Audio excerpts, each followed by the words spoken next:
On this edition of Sightings, did this UFO enter protected airspace and in doing so compromise a top-secret facility in Ohio? It houses the facility that we call Ohio's Area 51. Diane Morrissey believes she died and came back. Now she says you can be taught to do the same thing. Nothing could ever be as good as being dead. A Sightings investigation reveals that one of Chicago's most popular night spots is also one of its most haunted. The darker aspects of the club scene definitely hang out here due to the energy that's in this room. A mysterious power has drawn this photographer to ancient sacred sites. They really seem to be meant to be seen from above. These were made for the gods to see.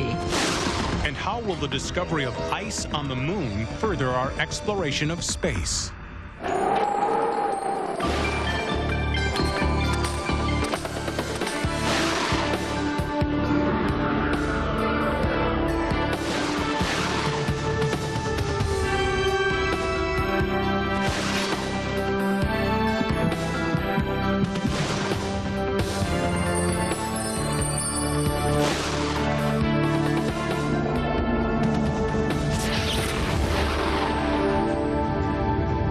Welcome to Sightings. I'm Tim White. A lot of interesting videotapes are delivered here to the Sightings offices. Most record brief, distant encounters with unidentified objects. But a few, like the tape that you're about to see, are in a class by themselves. They're clear, close-up, and unexplained. And when we examined the area where the tape was shot, Sightings discovered a top-secret world in a very unlikely place.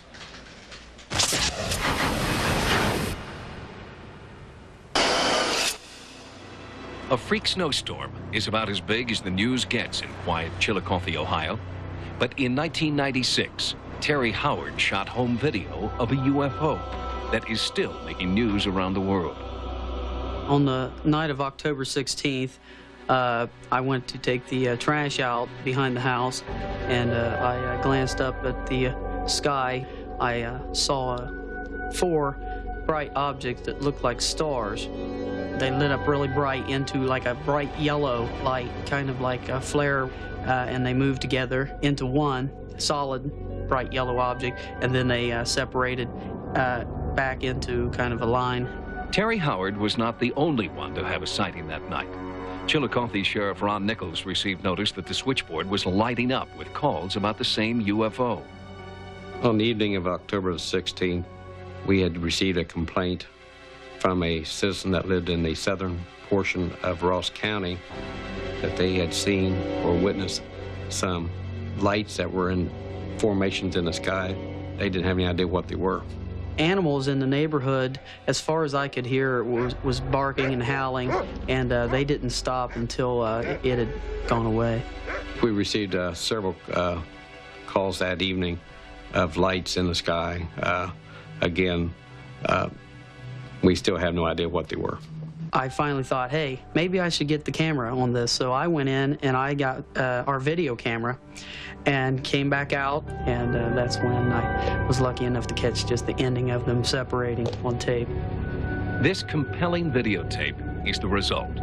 Response to it was immediate and overwhelming as local news and UFO investigators like William Jones rushed to investigate the scene and analyze the video. I think it's definitely an anomalous phenomenon of some kind. When you first look at the tape, you think it might be flares. But when you find out from Terry that those objects, when he first saw them, were coming together, and then on the tape, when you see them spreading apart, those obviously cannot be flares. Jones is the Ohio director of MUFON, the world's largest UFO investigation group.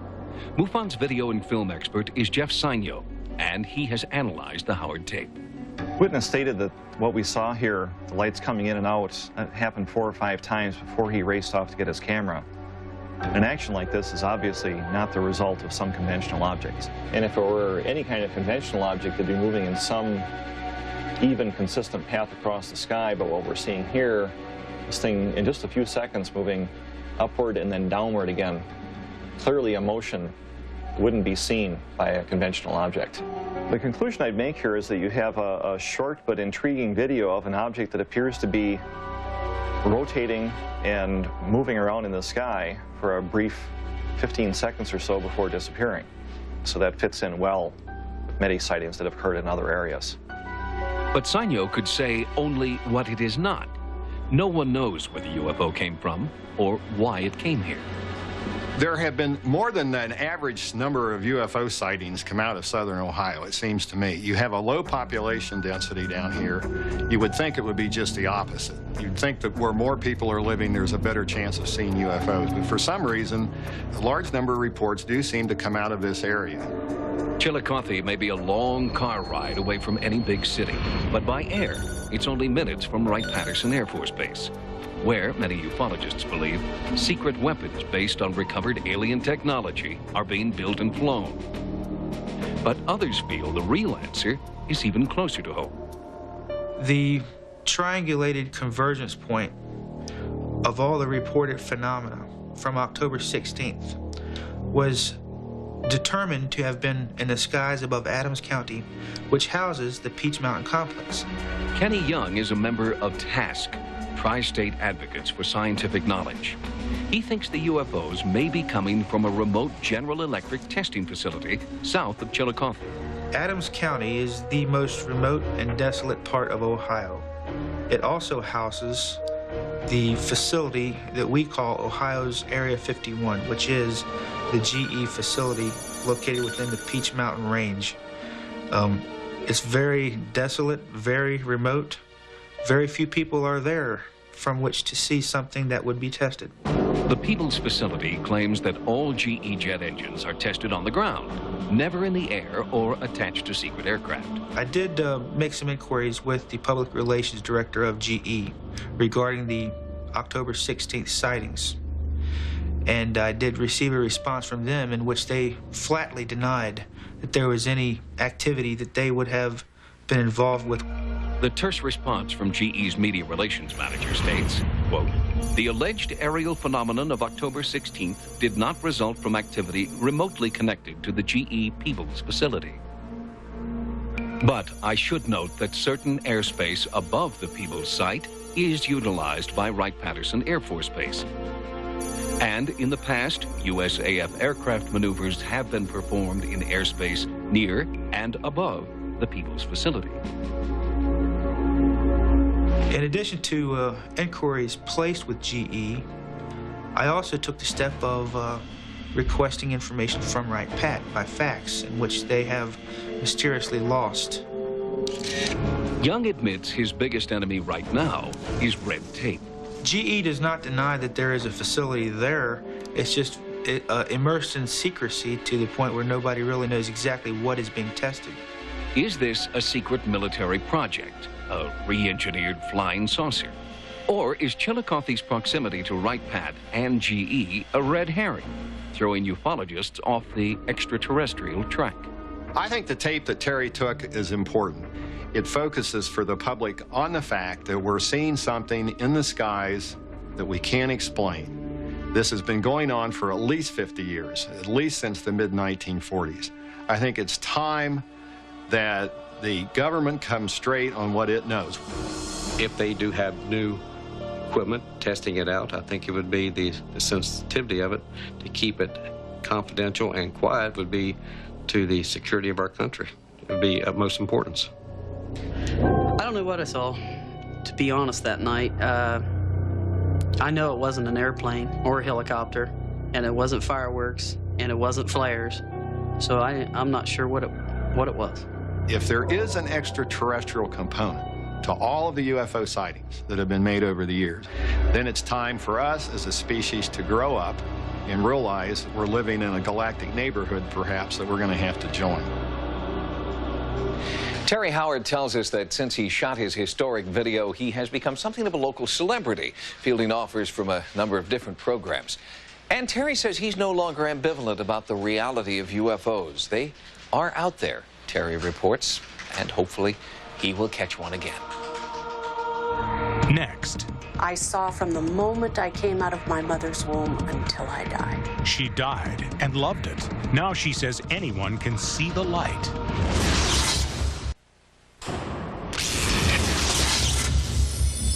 The biggest paranormal story of the decade may well be the near-death experience. Virtually unknown until a few survivors began to come forward. Today, NDE is in the New Age mainstream. And now, a researcher in Los Angeles is pioneering a technique which she claims will allow just about anybody, even people in perfect health, to experience the bright light and spiritual revelations of an NDE, and all from the comfort of their own home.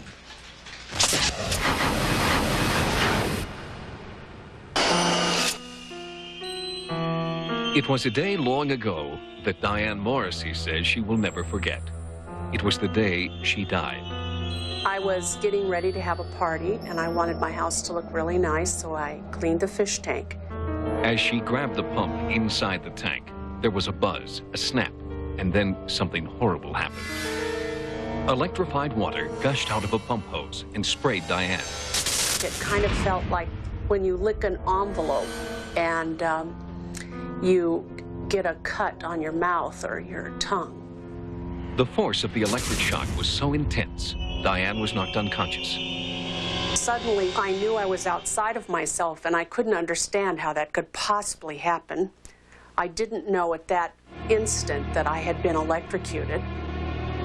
Her body lay lifeless on the floor, but Diane says it didn't matter because she was not in her body. I thought it peculiar that when I looked at my hand, I was transparent. The clothing was transparent. It glowed about 3 feet around my entire body. Diane believes that she remained unconscious for more than 25 minutes. Then, as she felt herself begin to separate from this life, Diane claims she was visited by a strangely familiar form. I was pulled through the tunnel at the beginning of my den windows. And when I went through the tunnel, it was this huge black vastness. And I knew I was in a place that wasn't the physical dimension, and yet I could feel somebody here waiting for me. I finally saw this woman about 100 yards away, and she was glowing like I was. She was extremely loving. Diane says she was afraid as she walked into the void, but suddenly her fear melted away to nothing. I saw from the moment I came out of my mother's womb until I died. After the life review, Diane was reassured of her unique and permanent place in the cosmos. It just was the most unforgettable experience. It was like feeling every angel, every spirit, every being in the whole universe and all galaxies saying, wow, you know, you have a purpose. But Diane did not complete her journey to the other side. She came back to this life, completely transformed by the experience. Before I died, I would have never thought that I was wrong about anything. And after I died, I look at everything I say and I realize anybody could be wrong about everything. Before the experience, Diane did not draw people to her. She didn't really have any interest in, I think, drawing people to her. She didn't need that. Pat Key is Diane's younger sister. They were always close, but Diane's story of her near-death experience was hard for Pat to accept and nearly tore the sisters apart. I mean, this is somebody that we had knockdown, drag-out fights, she and I. We knew each other inside and out. There was nothing unusual about her. There was nothing extraordinary. And I didn't accept that anything had changed or that something could have changed her. It wasn't until years later that Pat began to accept Diane's story as truth. The sisters were on vacation, and Diane cured Pat of a crippling headache. That was a turning point internally for me to say, maybe there's something there that I don't understand, but it's real. And the person that I had grown up with would never have known where my headache was. And I don't think necessarily would have cared. Now, the person whom Diane has become not only cares for her sister, but for many others. A new life's work has begun, and she's sharing her story and her book, Anyone Can See the Light, with millions. She also leads workshops that help people cope with death by teaching them how to have their own out-of-body experience. Carol Haidt attended only 3 of Diane's workshops before she was able to achieve her first OBE. I was lying in bed one morning. All of a sudden, I was thinking, oh, I've got to get up.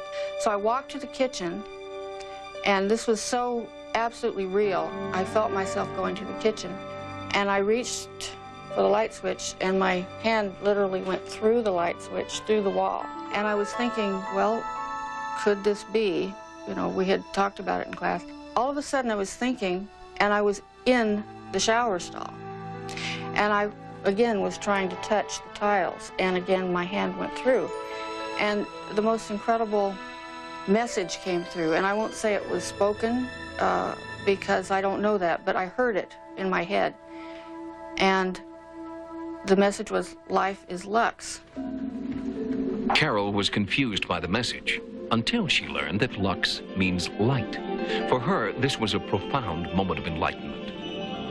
Somewhere between 10 and 25% of the population, if you poll them, will report having had an out-of-body experience at some time during their life. Some out-of-body experiences start to take on transcendental, mystical elements. Dr. Green has been studying the phenomenon for more than 15 years.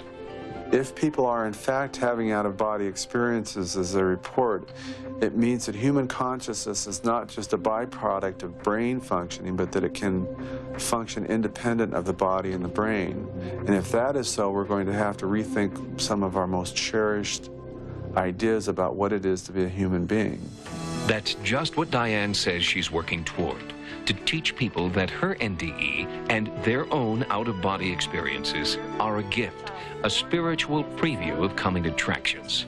And Diane states with assurance, just wait until you get to the feature presentation.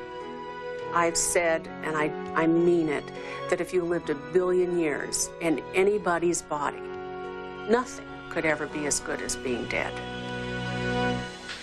Most neurologists and brain researchers insist that an NDE is not a mysterious peek into the next life, but an explainable response to certain stimuli. There is, however, one area in which both sides do agree. Tales of near-death experience are beneficial, helping many people cope with the eternal questions and fear of death. Next, downloading our souls in cyberspace. Life on Jupiter's moon. And later, the ghosts of Chicago's greatest disaster.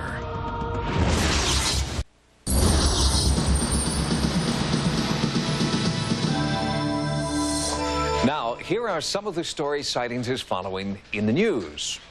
Innovation researchers at British Telecom headquarters report a startling theory. The possibility that a new device may soon put all of us on the road to immortality.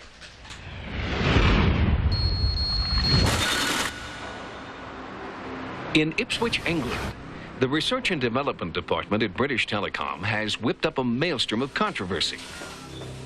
Recently, they announced that a microchip, small enough to be placed undetected behind the human eye, is not only theoretically possible, it is also likely to happen soon. The microchip has been dubbed the soul catcher because it is the software and you are the hardware. Whatever memories you record could be transferred into a computer's memory so that your thoughts can live on longer than you do. I think it would just take the form of a record of what your mind was doing at that time, what impulses were coming into your mind, what you were seeing through your eyes and hearing through your ears and so on, maybe even what you were feeling, all the different impulses into your brain. When Ian Pearson and the other futurists at BT Labs speculated that the soul catcher could be ready in less than 30 years, public reaction was swift. I'm amazed that they're doing it in the first place. This is real serious sort of blue sky R&D as far as I could see. I would hope that they would all give some thought to the potential misuse of this technology. William Gibson is one writer whose prescience about computer technology has been uncanny. In his first book, Neuromancer, he coined the term cyberspace. And in his screenplay for the movie Johnny Mnemonic, Gibson wrote of a man who implants computer chips directly into his own brain. If you could implant someone with one of these devices against their will, as a punishment or as a surveillance device, you know, there goes privacy. Gibson is not alone in his pessimism. The futurist at BT also realized that the soul catcher will have almost unlimited potential for abuse. I think it's all the more important that we get discussion on these things as early as possible. You know, and now we're just beginning to become aware of these potential technologies. We have to start discussing the potential implications of those now, because it takes a long time for society to adjust to new ideas. On an upcoming edition of Sightings, we'll bring you more with Gibson, Pearson, and other futurists who have contemplated the horrors and benefits of the soul catcher. And we'll show you their visions of the future.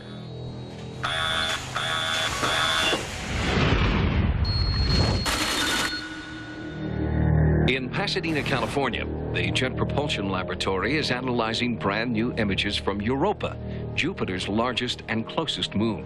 And they found an hospitable environment where some kind of alien life form may exist right now. Jupiter has an amazing moon called Europa.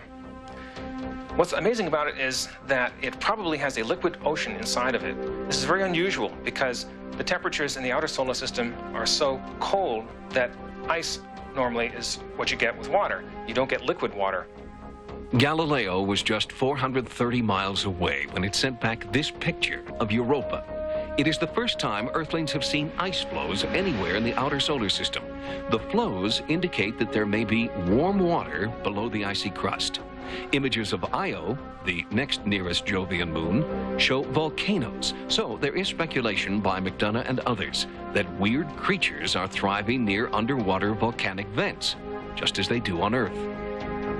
If you look at Europa, you see the features on the surface are different from those of the other similar moons of Jupiter. You find with the Galileo pictures now that we have of areas of Europa that look a lot like the ice flows in the Arctic regions of the Earth. There could be something like continents drifting on the Earth on Europa, only these would be continents of ice floating like giant icebergs on a liquid ocean. McDonough goes further, hypothesizing that the icy areas of Europa are not necessarily solid. There could be breaks where other kinds of animals rising to the surface could be photographed. There are interesting places on the Earth that remind us of Europa. There is the bottom of the Arctic and the Antarctic. We find, for example, that when we go under the ice in the Arctic regions, there is an abundance of life there, which was once thought to be unlikely because light doesn't get through very well, and because it's so cold, it was thought that life would not exist in the Arctic regions. But we find there's lots of life there. All of this makes us think that there's a possibility that you could have life living inside of Europa today. We'll have more stories in the news next time. Now, here's what's coming up as Sightings continues. A Sightings investigation captures an anomalous presence on film. This photograph I did not take. I heard the camera click. Is it the spirit of Chicago's most deadly disaster?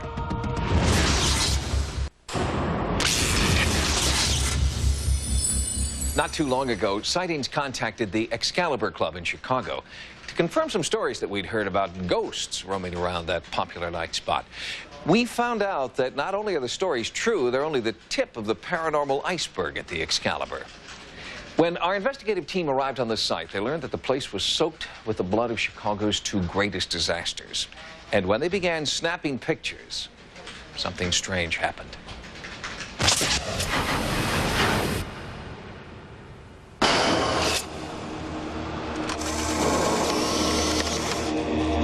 Psychic investigators on site believe this photograph is evidence of paranormal activity.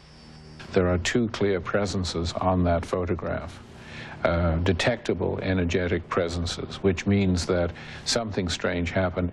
The activity is happening inside this historic building, now called the Excalibur Nightclub in downtown Chicago. The club's dome room seems to be the focus of intense and persistent haunting, an eerie energy that seems to attract a certain kind of customer. It's a very underground club. A lot of the people that hang out in the club, they're into the occult, the darker aspects of the club scene definitely hang out here. And I'm sure a lot of that is due to the energy that's in this room. But it is the club's employees who seem to bear the brunt of the haunting in the dome room. Tom Neubauer is the club's creative director. Many shaken employees have confided in him about their ghostly encounters after closing time. At the end of the night, if everybody's left and we're closing up the club, There's candles, you know, lit, set throughout the club. The waitresses or the bartender, whoever's breaking down the room, they'll go throughout the room, blow all the candles out, and they've walked in 5-10 minutes after they've blown all this stuff out, and the candles will all be relit, and we're talking like 30, 40, 50 candles. I became a believer when I first saw the candles. The first time, I'm like, and then the second time, and then the third time, and then I thought maybe somebody's playing tricks. But when I locked down the room myself, and I have the key, I truly believe there's something going on here. What it is, I don't know.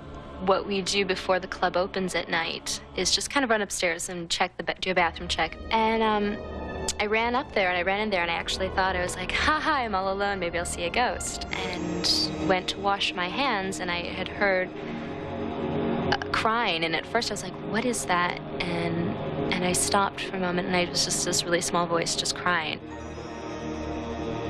I was just, get out of here as fast as possible.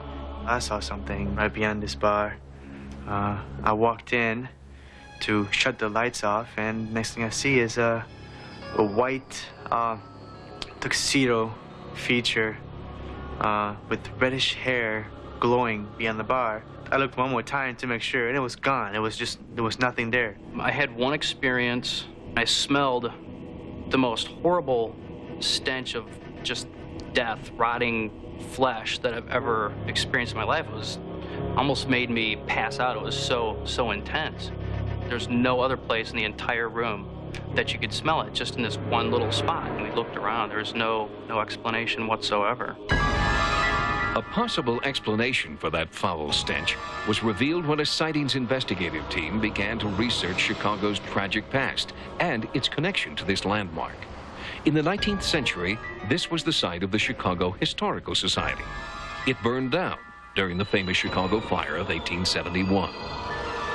There's one account by the librarian of the Chicago Historical Society who claims that as he was trying to save items from this building, the building was here in 1871 when it was burning, and had to jump for his life, that there were some women who had come inside the building to escape the fire. There's a possibility that those women perished in this building. Although not as famous as the Chicago fire, a pleasure boat disaster in 1915 claimed nearly 10 times as many lives.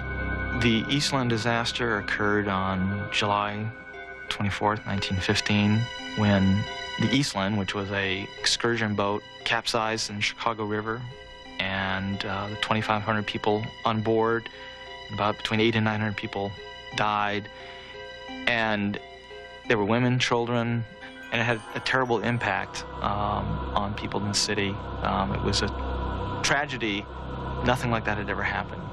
There's also been some speculation that after the Eastland disaster in 1915, that this building we're in now was one of the temporary morgues that had been set up for the victims.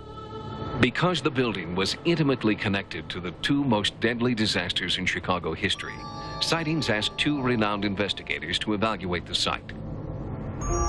Jorianne Defray, working psychically, and Peter Moscow, hunting for scientific evidence. They were not told the building had been a morgue, but Jorianne senses it right away. In this area, my chest is actually feeling pretty heavy. And I had heard a sense of watching out for the bodies before. Would this at one time have been a place where there would have been bodies or something? Well, when they had the big naval disaster in the Chicago River, the Eastman, yeah, the cruise ship capsized and there were hundreds of people that died. This room was used as a temporary morgue. Oh, this room was? Oh, yes. Great, okay. I just heard something like, stop and watch me, stop and watch me. Okay, and that's actually up in this area. Somebody like wanting to be watched. I don't know if it was along the catwalk. And I had picked up the sense of like a child. One of the very significant presence that I felt here was a little child running around. And it appeared as though this child was running around looking for its mommy, wanting to find its mother. Jorianne may have sensed one of the Eastland's tiniest victims, a child who was never claimed because his entire family died in the disaster.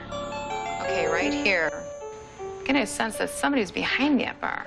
And almost like, I don't know, doing some kind of serving or something else to somebody else that's out here.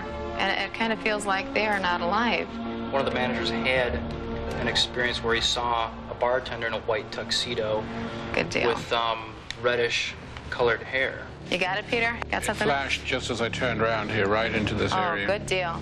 As I turned around, it went from about a 4.5 to 5 all the way up to the 15 on the dial there. So right in this area here, I believe you're going to find who you're looking for. Yeah. There was a tremendous burst of energy. It was in this same bar area that Peter's camera went off by itself. Our cameras didn't catch the event, but here is the end result. This photograph I took of the bar after we'd picked up the information about the barman standing there behind the bar. This photograph I did not take it. I heard the camera click. Clearly there are some abnormally strange streaks of light in this, which I cannot account for. I think it's the barman that triggered this abnormal photography. I thought it was fantastic that the camera had gone off by itself and that we had actually picked up energy on the photograph. Anything that happens with a camera doesn't prove the point 100%. But I think that it is spiritual evidence of what we're looking for.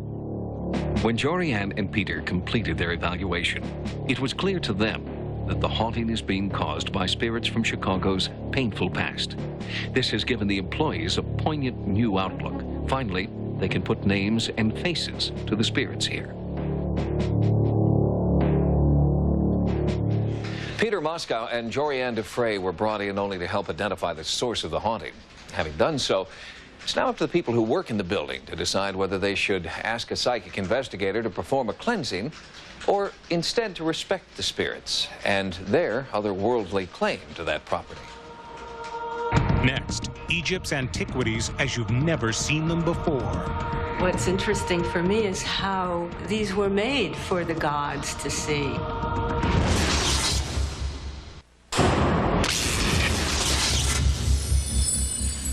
The first time Sightings introduced you to photographer Marilyn Bridges, she was in the midst of an ambitious project. She was taking aerial photographs of sacred and mysterious places like the giant pictographs in Peru known as the Nazca Lines. Well, for Bridges and many who have seen her photos, the project was an artistic and spiritual revelation. Now we find Bridges in the air again. Destination, Egypt.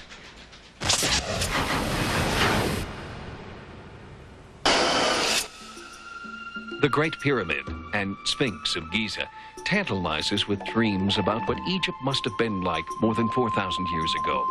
These ancient monuments are heralded as marvels of design and engineering. But it is their awesome grandeur and overpowering sense of mystery that draw people from every corner of the globe. Like the sirens of old, once Egypt calls, you must follow. I always wanted to go to Egypt. Somehow I've been naturally drawn to the areas of photographing ancient sites. I mean, it's almost been a calling.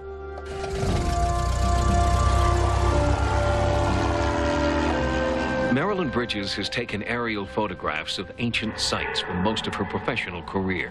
From the air, she has captured the Nazca Lines of Peru, the power of Stonehenge, the isolated temples of the Maya and Inca civilizations.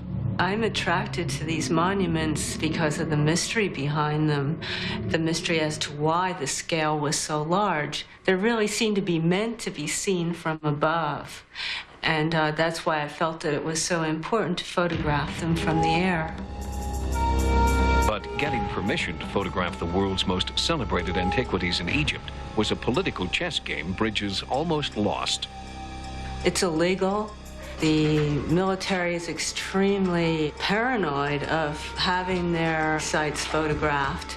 And all along the Nile, along with the pyramids and temples, are military installations. So it's really a no-go area for photography. Marilyn Bridges persisted and eventually prevailed. The results can be found in her new book, Egypt, Antiquities from Above.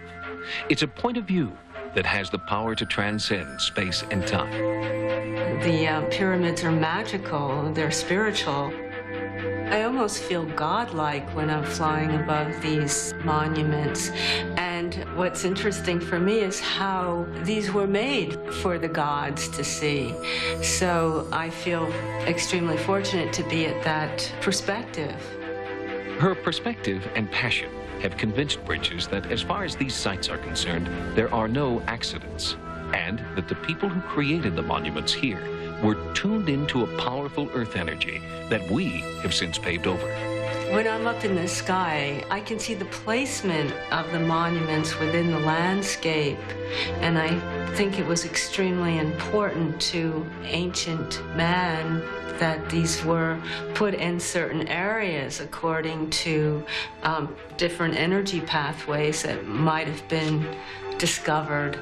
Ancient man was in touch with knowledge that we don't have any longer. I think with time that we progress, but I wonder how much we really have progressed.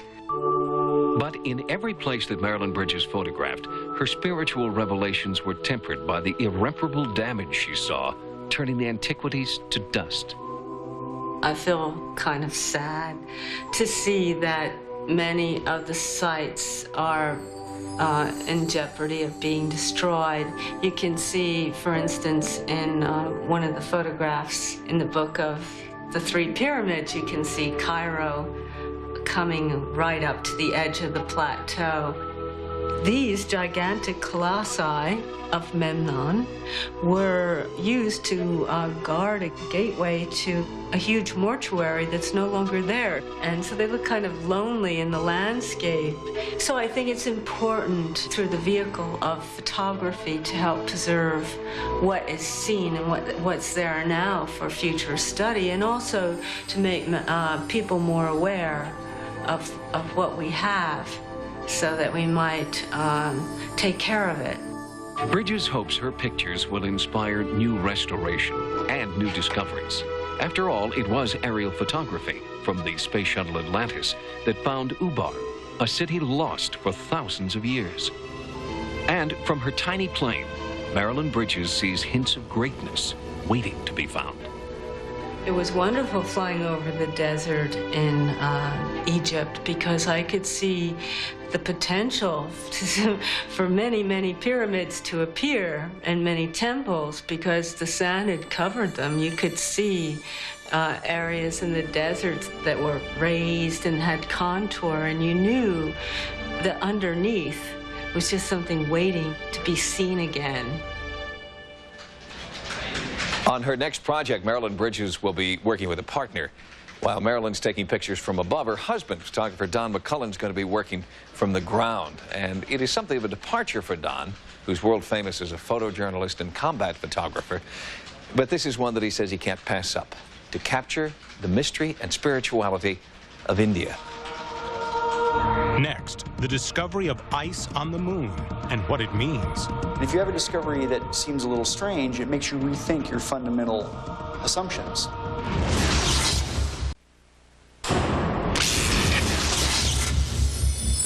The last time photographs of the lunar surface were taken was during Russia's Luna 24 mission. That was in 1976. After that, maps were drawn, and, well, we thought we'd seen everything there was to see on the moon. Then, nearly 20 years later, the U.S. launched a ballistic missile defense spacecraft that casually snapped a few pictures on its way to a top-secret mission. And those pictures show us something impossible. Earth's stark, lifeless moon has kept her secrets well, until now.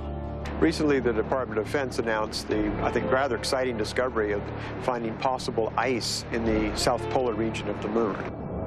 An ice formation the size of 4 football fields was found almost as an afterthought by Clementine, a military spacecraft testing Star Wars technology. Clementine detected ice where the sun doesn't reach, at the lunar South Pole. Astronomer Ronald Angioni has been studying the new discovery. Water, which is hydrogen, oxygen, H2O, is made up of the most common stuff there is around, so we expect to find water a lot of places. Scientists believe that a comet loaded with ice created a massive polar crater deeper than Mount Everest is tall, and some of that ancient ice still remains deep inside the moon. If you compare the moon to the Earth, it is a desert. But if you compare the moon to space, which is completely empty, the moon is a treasure trove of materials and energy. Dr. Paul Spudis of the Lunar and Planetary Institute in Houston believes that the discovery will fundamentally change all of science. The discovery of ice on the moon is having quite a significant impact in that it's making people rethink what we really know about the various planets. Anytime you find a discovery on, say, the moon or Mars, these are both objects that we think we understand pretty well. And if you have a discovery that seems a little strange, it makes you rethink your fundamental assumptions. It has already changed the thinking of the Department of Defense. DoD is planning a new mission devoted exclusively to the moon. Next year, there's a probe that's going to be launched to the moon called Lunar Prospector. And Lunar Prospector, like Clementine, will be a polar orbiter. It'll orbit the moon for about a year, and it will carry an instrument that will directly detect the presence of hydrogen on the moon. Now, since water is basically H2O, 2 hydrogen atoms and an oxygen atom, the neutron spectrometer experiment should detect the presence of any ice that's near the South Pole. If this new mission confirms that the frigid mass is frozen water, space exploration will never be the same. There are two very important implications of the ice on the moon.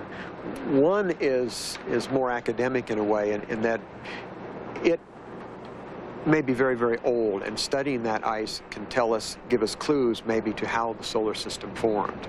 The other is what it would mean for the future of space exploration. Having a source of water, and then by converting into its elements, hydrogen, oxygen to breathe, would really open the door to colonizing the moon, moon bases, and the moon is a stepping stone to exploring all of space.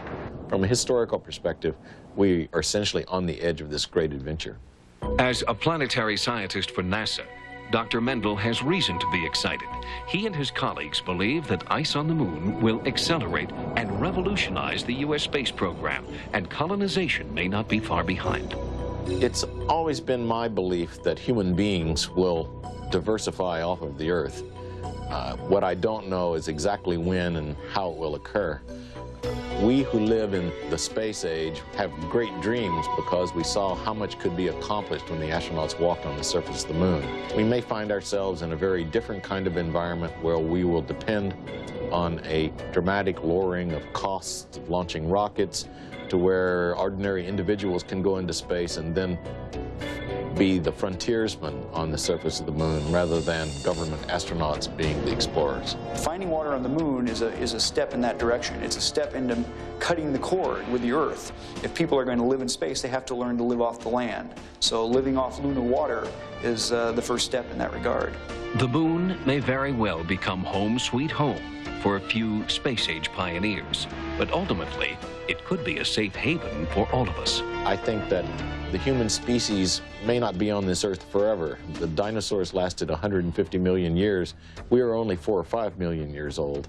And so we have the ability to diversify, to find new places in which to establish life, and to expand intelligence and understanding throughout the solar system.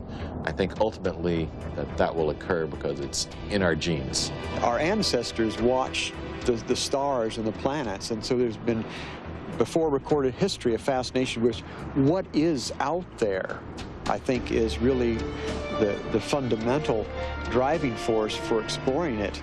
And we are by nature as a species, I think, explorers. You always want to know, well, what's over the next hill is the popular phrase. And so the next hill in this case is the next planet or the next star. Finding frozen water on the moon has fired the imagination of long-range planners in the space industry. The discovery means that the moon could become a kind of a rest stop and refueling station for future deep space travel. If you've had a paranormal experience, please write to us at Sightings. Sightings can also be contacted at America Online at keyword Sightings. Download images, sounds, and QuickTime clips from Sightings episodes. On the internet, access information about sightings and the paranormal at sci-fi.com/sightings. Until next time, remember, no mystery is closed to an open mind. For Sightings, I'm Tim White. Next on Sci-Fi, Dark Shadows.